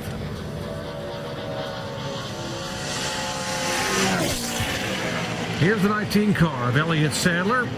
It'll be the last time we see Elliott in a Dodge. Next year, Richard Petty Motorsports guys will be driving Fords. And Elliott only had one trip in a Ford this year, and he made the best of it with a top 10 finish at Talladega. There's still a lot of questions with this team. I talked to some of the guys down in the garage today, and they don't really have a clear-cut direction on exactly what they're going to be doing with these cars next year. We do hear they're going to be Fords. That's probably pretty certain, but just haven't heard a lot of the details of this proposed merger between Yates and Richard Petty Motorsport. Good run for Elliott so far here. It is a nice lap. He didn't practice all that well, but got it figured out. All right, there at the top 10, just outside the top 10 for Elliott Sadler, 11th overall, which right now would make him the second fastest Dodge, with Kurt Busch 6th and him 11th. And I tell you what, I don't know if you had, it's important to win the pole, but when you qualify, it's really important to get out of the car and be smiling. And the guy Jamie's standing with is always smiling when qualifying's over. He's one of the happiest guys out here, even though he has to sit here and think about the fact that you have to get in the field based on your time. You were 43rd in practice, 48 cars out here. What do you think about your chances here today? I'm always a positive thinker, so I felt that today we started a little bit off with a guy called Toyota, and we got a lot better. Booty was very prompt with all the guys to make changes, get better, get stronger, and I will have to really focus really hard and kind of get into that unknown area, because every time you're conservative you don't make it, and I really want to go out there and squeeze the best out I can, and it's not an easy task, but I felt confident, and I'm gonna go out there and dig deep. I have a lot of will to make it happen. I really want to make this happen, and I'm just gonna go out there and attack. All right, he's hiding over here by his car, getting focused, Doc. Very important for him to have a good lap here, living in South Florida, knowing his father-in-law, the great Emerson Fittipaldi, normally comes out to watch him qualify. McMurray, it didn't fluctuate much, but it was a pretty good lap. It was a great lap, and it looked like he was going to be able to challenge Mark. Still comes up there with a 31.42, a great run. We did mention that Jamie was announced yesterday that he would be in the one car for 2010, the Bass Pro Shops Chevrolet for Earnhardt Ganassi Racing. Well, here's the three-time and defending champ that's hoping to be able to write his own page in the NASCAR history book on Sunday. All week long they have talked about nothing, but they have got to get this car qualified up front on Friday. Can he do it? Yeah, we heard Max Pappas talk about you have to venture out there into that unknown when you make these qualifying laps. That's what Jimmy's going to have to do here. He's only 21st fastest in practice, so he's going to have to go out there and really try to find it. DJ, you heard him say when he interviewed him, he said Mark didn't know what he had in his car when he went out. I'm not really sure what I've got, but we're going to find out. Oh, look at this guy. What he's got right now. Wow. Talk about in the unknown. Look at this. Talk about needing some cushion to come off this corner to beat it. Mark Martin. No, he's got it. Oh, baby. He set on a pole in 07. Can he do it in 2009? Yes. Jimmy Johnson is atop the speed chart. How about that, boy? Yes.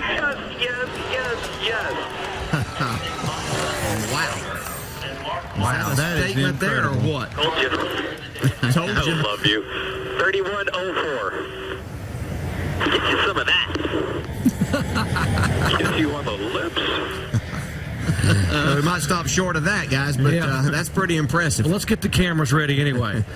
Jimmy Johnson, a 31.049, and right now, that is the lap everyone's going to have to beat. They've done it again. DirecTV will soon have the capacity for over 200 HD channels.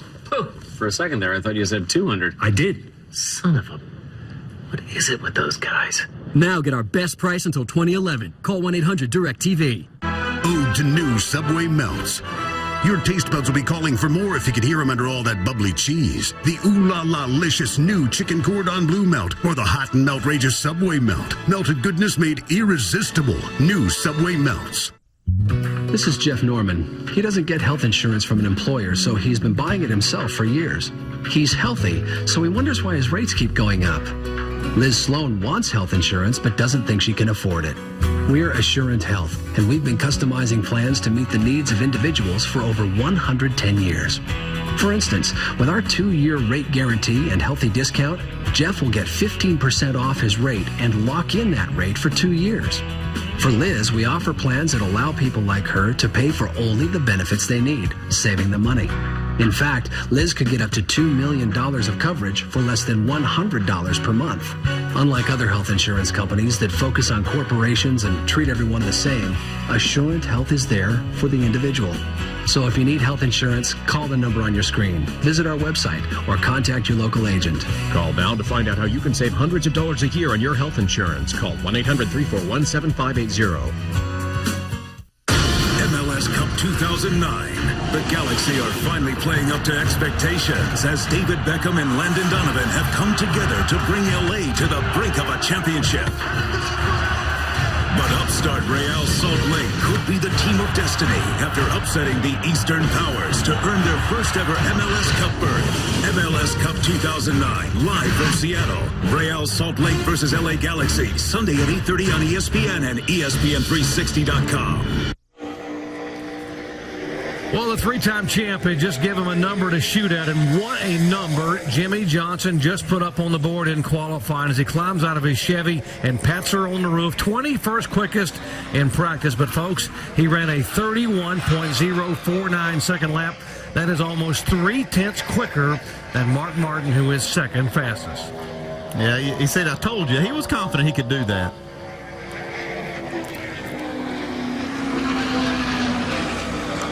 Everybody hugging so far, no kisses on the lips. That was one. Was that Chad that said that? Oh. Here we go. Here's a 77 car. Sam Hornish Jr. Picks it up on his second lap up to the 20th spot. 4 miles per hour. Sam's been pretty good on the mile-and-a-half racetracks, likes this track, and likes their chances of having a good top 15 run on Sunday. So if you just joined our coverage right now, it is the two championship principals, Johnson and Martin, in that order, that are 1-2 in points, who sit 1-2 on the speed chart. There's Jimmy Johnson. Said he had 3 battles to conquer the weekend, and the first one looks like he might have conquered it, Vince. Wow, how about that?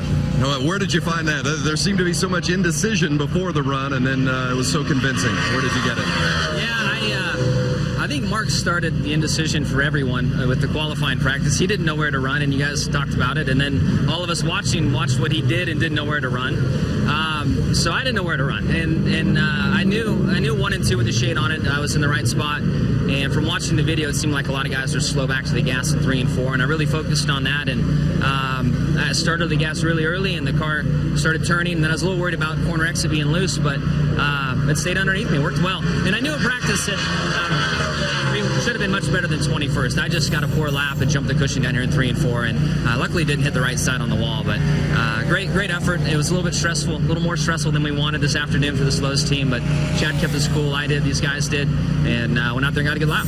You talk about the stress involved with qualifying. How about the entire weekend? How have you been handling that during the week, and how do you feel as you stand here embarking on your 4th straight Cup championship? I'm really just trying to keep my mind on each thing that I have to do that day. The race, there's plenty of things to be concerned about, but that's 2 days from now. So I'm just worried about today, and today is behind us. We did a good job. We're going to have a great starting spot, hopefully on pole. Tomorrow, focus on the challenges of tomorrow, and then save all that worrying for Sunday, and we'll see what happens. Taking care of business indeed, Doc. 1 day at a time. What Jimmy Johnson said, today is today. I only want to be on the pole. What a lap he turned. Tomorrow it's happy hour, getting the car dialed in. And Sunday, take a deep breath and hopefully chasing history. Now the track champ is coming down. You heard Mark Martin say that he didn't think his lap would hold up because it is going to get cooler, and indeed it has. Yeah, Mark Martin's lap was run up closer to that 101 mark. And the track now at 91 degrees. That's a lot of grip. So these last few qualifiers are going to have a little advantage when it comes to the grip. And Marcus Ambrose is probably one of the last cars in the running that I see that may have a shot at the pole. While you watch Marcus, I will mention the 33 car. Clint Boyer thought he might have had a shot at the pole. He clocked in 7th overall at a 31.425. Still a good lap for Clint Boyer. Check this out, guys. Front row, Marcus Ambrose. How about that for Marcos Ambrose? Wow. Yeah, as you said, Andy, I think these guys are benefiting. We heard Jimmy allude to the fact that 1 and 2 has a lot of shade on it now, and they're getting a lot of speed down there right now.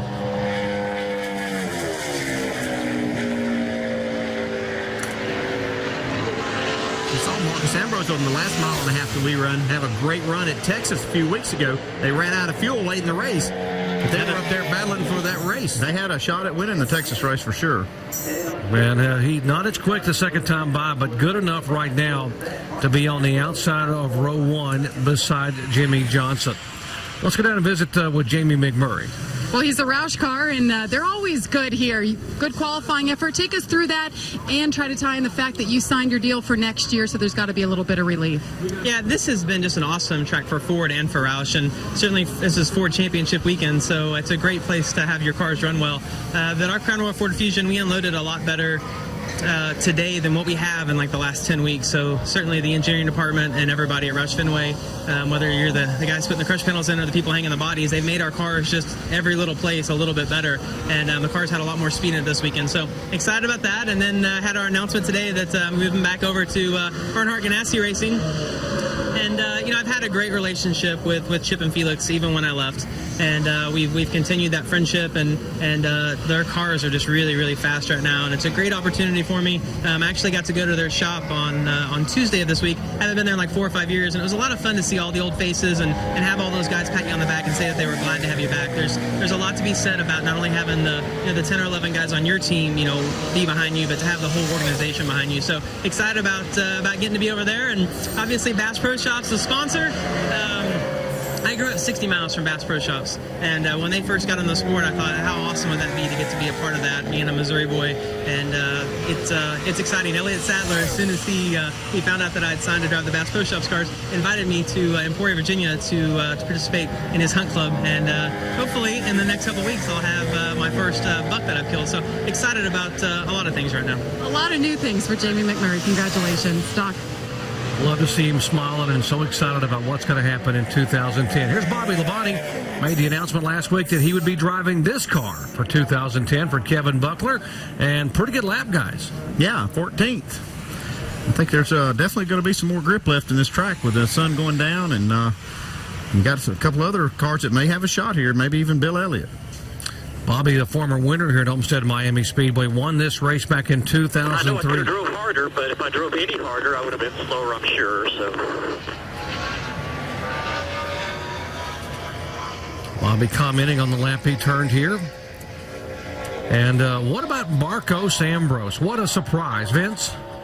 That's interesting. He said that's a good one to go home on. What a confidence builder it is. And, last year you came here. It was your first time in a Sprint Cup car at this racetrack. You qualified by, I think, 41st. How far have you come as a race car driver in a year's time? Yeah, we've pretty much got the same springs. Everything's the same under the car. And the difference is 41st in the grid to second. These cars are very hard to drive. You've got to have a lot of confidence. You've got to really know what you're doing out there. And to be fair, qualifying's been my kryptonite this year. I haven't qualified as well as what I needed to, and that's a nice one to go home on. I'll go in the off-season now knowing that I can do it if I get my head in the game. And nothing wrong with the car. It's very hard to qualify these cars. The speeds are high. You've got to really trust yourself that you can save the car when it goes wrong. And, I'm just really proud of my team. We're really doing something special. And it's our first year in. It's just a great way to finish it. Hopefully we can do well in the race and feel good about ourselves. They have indeed been a big achiever this year, Doc. And Vince, he's my pick for a driver to watch in 2010 in terms of someone that's going to ease maybe into that chase and be a factor. I'm going to be watching him Sunday. Yeah, I guarantee you. He's going to be fast. So will Jimmy Johnson, who starts beside him right now in the front row. Here's David Gilliland, by the way. This is the fourth Joe Gibbs car. Third time that Gilliland has driven the 02 car in 2009. And this is another driver looking for a ride next year. Pretty good audition right there. 14th quickest so far. 31.49 just slides in there ahead of Bobby Labonte. We talk about what's going to happen on Sunday. Right down the front row, Jimmy Johnson and Marcus Ambrose. Mark Martin just behind Jimmy Johnson in row 2. Our coverage beginning tomorrow with happy hour final practice. You heard Jimmy say 1 day at a time. Got to get it dialed in at 3 Eastern time on ESPN2. We'll have that coverage of this car as it goes on the racetrack. Of course, on Sunday, we're going to start the day with SportsCenter, presented by AutoZone. Some very special looks at different teams and different drivers. You don't want to miss it. 1 o'clock Eastern time on ESPN. And then on ABC Live, flag-to-flag coverage of the season finale, Ford 400 at Homestead, Miami, 2:30 Eastern time, beginning with NASCAR Countdown. Tomorrow, 4 o'clock Eastern time, the finale for the NASCAR Nationwide Series. We'll see if possibly Kyle Busch can not only win the championship, but win the race here as they finish the year. And, of course, the pre- and post-race setups by NASCAR now. What's going to happen on Sunday, and then wrapping up the entire weekend, 10 a.m., 10 p.m. on ESPN2. See Dave Blaney there wiggling a little bit. Got into one of those seams there. Kind of want to stay off of there. We talked about in some other tracks, but the seams here can get you too. It's not the effort that Dave's going to need to try to get this 66 car in the show. So many drivers talking about the cushion. You would think a former World of Outlaws champion would be the best guy to find the cushion here on the racetrack. Yeah, I don't know. I ever went looking for the cushion on pavement, but that's what Jimmy Johnson said, and he's the fastest man out there, so he found it, obviously. Dave's going to try a little different line here on the second lap. Still not going to be a lap he's looking for. Actually slowed down almost a tenth of a second. Again, there are 48 cars here, so 5 will not qualify. 5 will not make the final race of the year. Only 43 will start. So these are the drivers right now that have to get in on time and speed. And the one that is guaranteed in is the 71 car, Bobby Labonte, and a former champion's provisional if he would need it. Right now he doesn't need it because he's quick enough. He's 15th overall.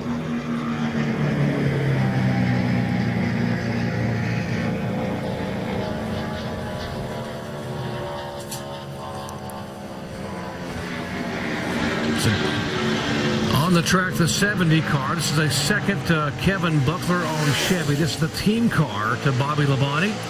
And the word is that next year Kevin Buckler is going to want to run 2 cars to try to add some strength to his team. Maybe not every race, but on a limited schedule to try to get added feedback to help the primary car, which is the 71. And Mike's going to have to gas it up now. He was 47th in practice, so he's going to have to find something here. And they know that the future, if they're going to be successful in this business, is going to have at least 2 cars. So that's why they're going to kind of ease their way into it. It looks like he's struggling a little bit with this car. Can't get the speed that he needs through the center of the corner. Mike Skinner, former Rookie of the Year in the NASCAR Sprint Cup Series, also won the inaugural NASCAR Camping World Truck Series title. And right now, Mike is slowest of the 39 cars that have gone out on his first time by 32. He was trying to find that extra little bit of speed. This looked very similar to Reed Sorensen when he got up there and just tapped the wall. Looks like Mike didn't make any contact. Mike did a great job of saving that car and getting it down across the racetrack, but that will... Well, he can go back and tell his guys. He said, look, there wasn't any more. I tried to find it. It wasn't there. Yeah, it looked like he was just really struggling, obviously. Kind of obvious to say this, but struggling with grip. But you could see it on the entry to the corner as he got in. The car was having to literally use up all the racetrack. See right here, he goes into the bottom. He's chasing it all the way up next to the wall. Now, once he gets up there, there's some dust and dirt up there. You really lose a lot of grip. And around he goes. Yeah, and you got to get in the gas regardless if you're up there and how close you may be. You're trying to qualify the car. So some drivers looking for a cushion, and there was no cushion, just concrete there for Mike Skinner. And he keeps the rest of the car out of the wall, but will still be 39th overall in qualifying. Christmas time, and wouldn't it be nice to find a simpler way to get the best price, to stop chasing sales when I'd rather be having story time by the tree. This Christmas, you don't have to chase sales. Walmart checks other stores' prices so you don't have to. And if there's a better advertised price out there, they'll even match it. Christmas costs less at Walmart. Save money, live better. Walmart. ESPN, your NBA destination. Tonight, Dwight Howard and the Magic fly into Boston to tangle with the division-leading Celtics. Then, Denver's dynamic duo heads to LA to battle Baron Davis and the Clippers. Coverage begins tonight at 7:30 Eastern. Tomorrow, game days in Tucson for Oregon, Arizona. Doug Flutie on his historic Hail Mary. I didn't know who caught the ball till like 10 minutes later. Plus, is a feud brewing between Carroll and Harbaugh. ESPN College Game Day, built by the Home Depot, tomorrow at 10 a.m. I always watch TV shows, Wildtech commercials would come up, want to work on cars, this is the best way to do it.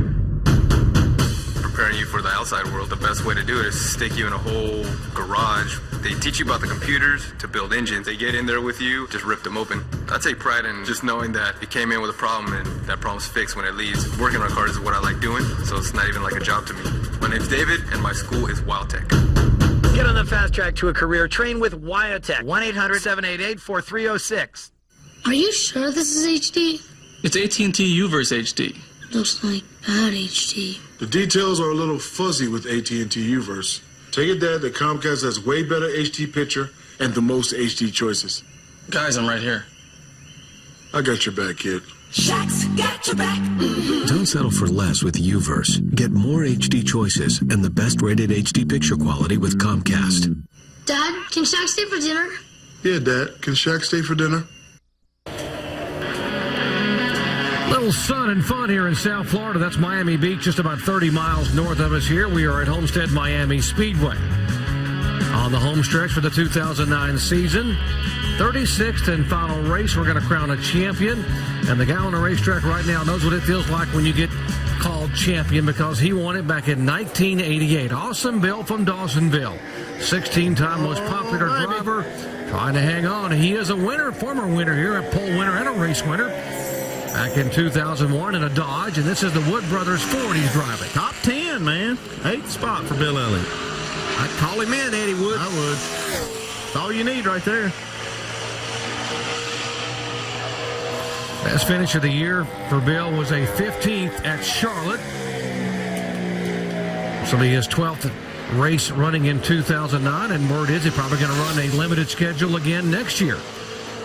If Sponsorship is available for the Wood. They've made the most out of running a limited schedule, these Wood Brothers guys. Yeah, they have, and I've heard Eddie Wood say that they basically have at least as much sponsorship for next year as what they had this year, so we'll at least see them around that much, and they were thinking that they were on the verge of getting some more sponsorship that would allow them to run a few more races.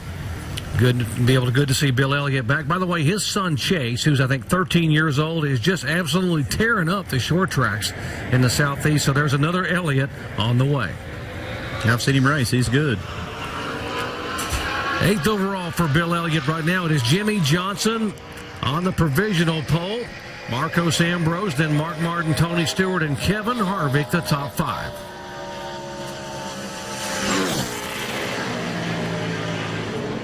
Well, we told you, we interviewed Max Pappas earlier. He looked a little bit pensive because he knows how important it is to be able to make the show in this race. He lives in South Florida. He is the son-in-law of a former Formula One champion and two-time Indy 500 winner Emerson Fittipaldi. And normally Emo comes out and brings a whole contingent to watch him and root him on. The key is, can Max get it done here to get this car in the show? He's got to go. He didn't hit that corner like he needed to. Yeah, a little late getting back to the throttle, and that killed his straightaway speed down the backstretch. Ooh, getting close right here. Yeah, I mean, now he's up there where there's not a lot of grip. So actually maybe even going to hurt his second lap. And right now he's the slowest car on the racetrack. That's going to have to qualify 32.042. He's got to go now, and he's up in the, he's on the wall. Yeah.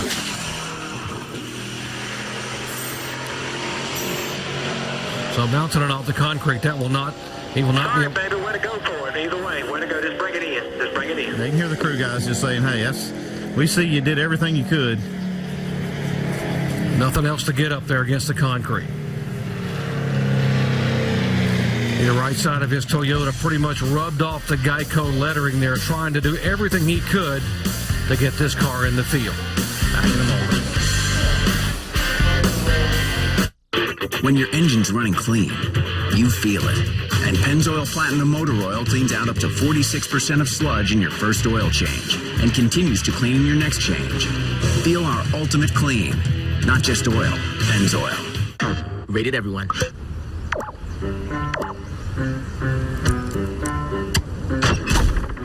Now you can play, create, and share everywhere with Little Big Planet PSP. What a great event to drive to. Especially on new Fuel Max tires. Introducing Goodyear Fuel Max tires. An innovative tread compound saves you 2,600 miles worth of gas over the life of the tires. 2,600 miles. Now that would be a long race. Goodyear, get there. It's the Hager Trade-In, Trade-Up event at JCPenney. Bring in an old pair of pants for charity this Friday or Saturday only to any JCPenney store and get a new pair of Hager dress or casual pants for as low as $19.99. Style, quality, and price matter. JCPenney. History is here like never before in the history of racing. Here we come, fellas. It's time to feel the greatest of greatness, the rarest of the rare, the surest of the sure, and the best of the best.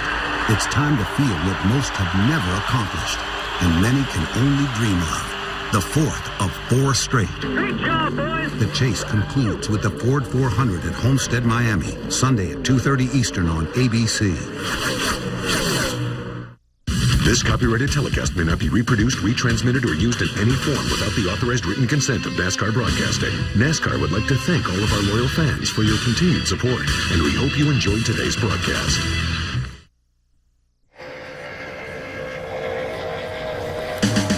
Sunday will be an historic day here at Homestead Miami Speedway as we cover the season finale, the Ford 400 for the NASCAR Sprint Cup Series. Could we see the first driver to win 4 consecutive Cup titles, which would be Jimmy Johnson? Could NASCAR have its first ever 50-year-old champion in Mark Martin? Our coverage begins 2:30 Eastern Time on ABC.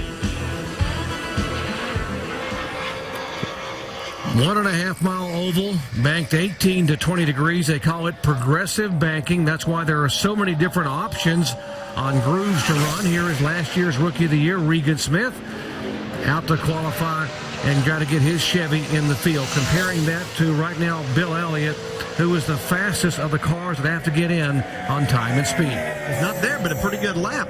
15th. Yeah, he's not going to lock in. That'll lock in Bill Elliott, but that's a good lap. That'll be fast enough to make the field. Yeah, I think definitely. You can see he got a little bit high. He's going to take that one lap. Barney Visser, by the way, mentioning that this team here would run the full season in 2010. Let's talk to Awesome Bill. Jamie. You guys talked about how good that run was, 8th on the board right now. What were those 2 laps like for you, Bill? Very nerve-wracking. I mean, everybody says it in the garage. I mean, to thank the sponsors, Motorcraft, Ford, Woods Brothers for helping me, still be able to have a place in this sport. David Hyder and all the guys that work on this team. I mean, everybody has just put together a super effort. And, to come into these deals and not run every race, I mean, it says a lot for what the attitude of these guys are every time they come show up at the racetrack.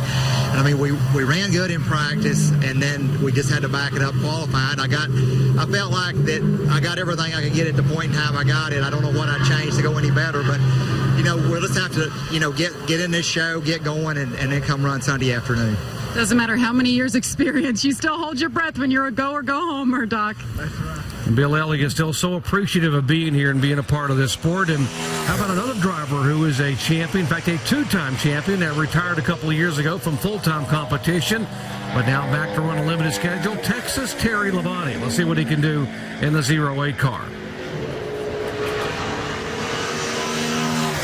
Well, with his brother Bobby now locked in 17th spot, looks like he'll lock in on his speed. That should shift that champions provisional down to Terry Labonte, and Bill Elliott also locked in. 53-year-old 2-time champion, 5 starts thus far in 2009, driving for John Carter, who's listed as the owner of this 08. Terry's best finish at Homestead when he was running in the Cup on a regular basis was 11th back in 2001. It looks like this run right here will lock in Regan Smith, and it does. Might sound crazy, but Terry Labonte is locking in Regan Smith. And let's visit with Regan. Jamie. And the good news, I'll tell him right now, you were locked in after that run by Terry Labonte. What's it like for you? We just heard from Bill Elliott how nerve-wracking this moment is. It's very nerve-wracking, especially we were coming off last week and missed the show. We thought we had a really good car there and missed the show, and it was a shocker. And I heard somebody say this week that a setback, which is what we had last week, is a setup for a comeback. So guys did a great job today. Proud of all the guys in the furnace row Chevy, and I'm still shaking. I'm just happy to be in the show right now. Good to see in the show go out on a high note. Doc. Well, you can actually see these guys, even the veterans like Bill Elliott, talking about how hairy it was, and Regan Smith just coming off of his rookie year last year, getting in these cars, DJ, and just hanging on. After you're out of the car, you still shake. Yeah, I mean, it's a tough lap anyway out here qualifying, but whenever you're there, and it's a make-or-break situation for you, and there's no grip out there to be had, you're giving it everything that you got, and it literally will take your breath away. And then you see just the passion of how much it means to these guys to be in these races. Joe Nemechek out to try to get his car qualified, the car he owns himself, and put this team together. Man, he's got a lap going here, too. Swatting that steering wheel. He had a little wiggle up there. He had it going there. Still a pretty decent lap in 27th. Got to stay in it one more lap, see if he can get more out of it, considering how big that bobble was. He maybe can get a little more this second time by. Going in the wrong direction.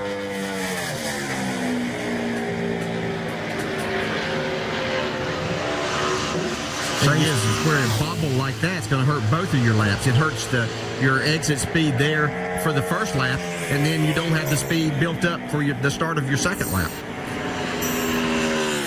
So his first lap will still be the quicker of the two, 31.633 for Joe Nemechek, which right now puts him 27th. Still got 4 cars to go here in qualifying. Of the 48 that are here, Michael McDowell, David Strimmy, Travis Quapple, and Scott Speed yet to go on the racetrack.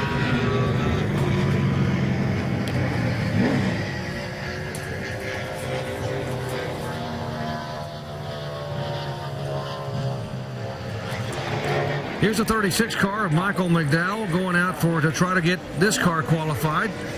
Michael, the former open-wheel racer, sports car driver out of Arizona.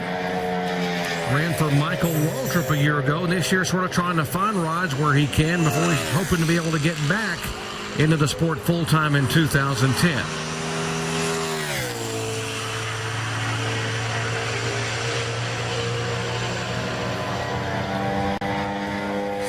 decent lap here. See what he can do in turns 3 and 4. He's going to try the low line, right down on the white line.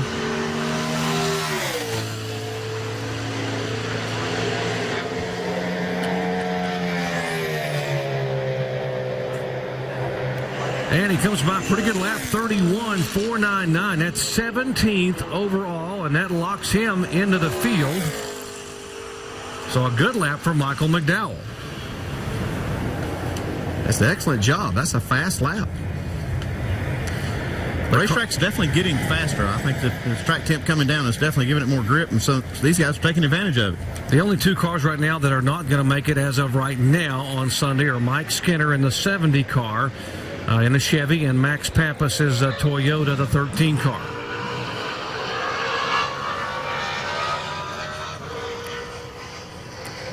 Here's the 09 car. Last week they had David Gilliland in the car. This is the James Finch on Chevrolet. And this week it's the 09 is David Stremme, who had been in the Penske Dodge for much of the year, but Brad Keselowski getting in that car enabled Stremme to get back in this car for the finale. And this is one of the cars that has a seat open for next year, and that's what James Finch is doing. He's putting some of these guys in this seat and see what they can do. This week it's David Stremme's turn to show what he can do. What's that pressure like? Look at it right there. That's how much it is. It locks it down. Yeah, this is catastrophic for them.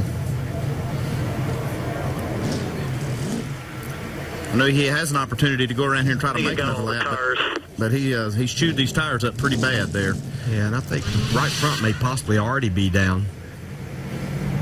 Yeah, he's just trying to get all you can there, and he's up next to that wall right where that dirty place on the racetrack is, that last foot. Car just goes around on him.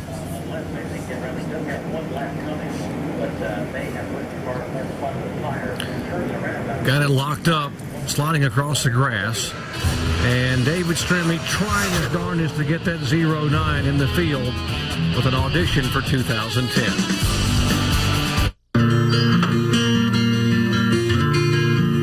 Will you find your dad's smile in aisle 14?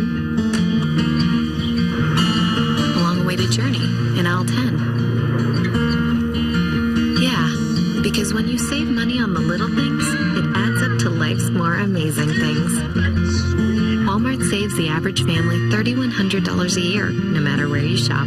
What will you do with your savings? Save money, live better. Walmart.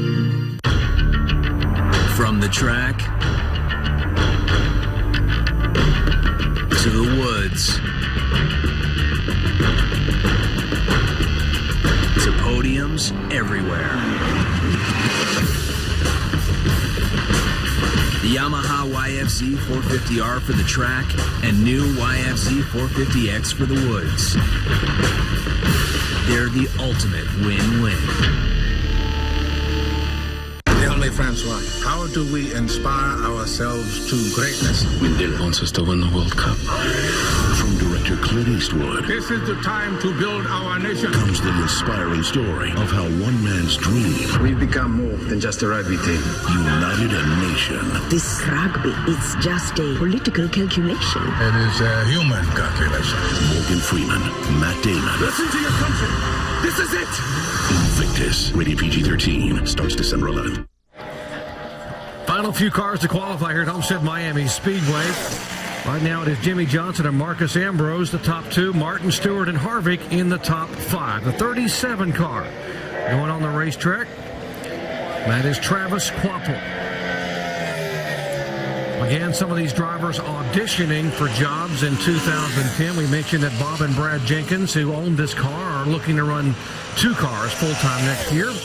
They'll have it named their full-time drivers as of yet.